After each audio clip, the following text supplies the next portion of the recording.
আজ আমি এটা যদি খুব ভালো করে না বানাতে পারি তাহলে আমার বাঘিনী বউ আমাকে বাইরে যেতে দেবে না, বন্ধুদের সাথে আড্ডা দেওয়ার পারমিশনও দেবে না। তাই আজকে আমার শুধু একটাই লক্ষ্য, এই নুডলসটাকে খুব ভালো করে বানাতে হবে, কারণ আমার বাঘিনী বউ নুডলস খেতে খুব ভালোবাসে। চলে এসো, ফাইনালি নুডলস তৈরি হয়ে গেছে।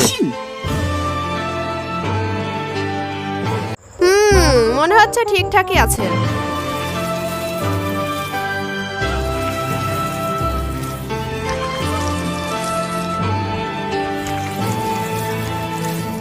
গন্ধটাও বেশ ভালোই বেরিয়েছে, দেখি তো।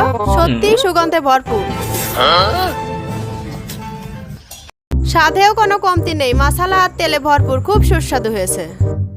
আরে দেখতে হবে না কে বানিয়েছে? আরে বাঘিনী এখন খাবার নিয়ে ব্যস্ত আছে, এই ফাঁকে চুপচাপ কেটে পড়ি আমি। আবার কোথায় পালাচ্ছ? চলো।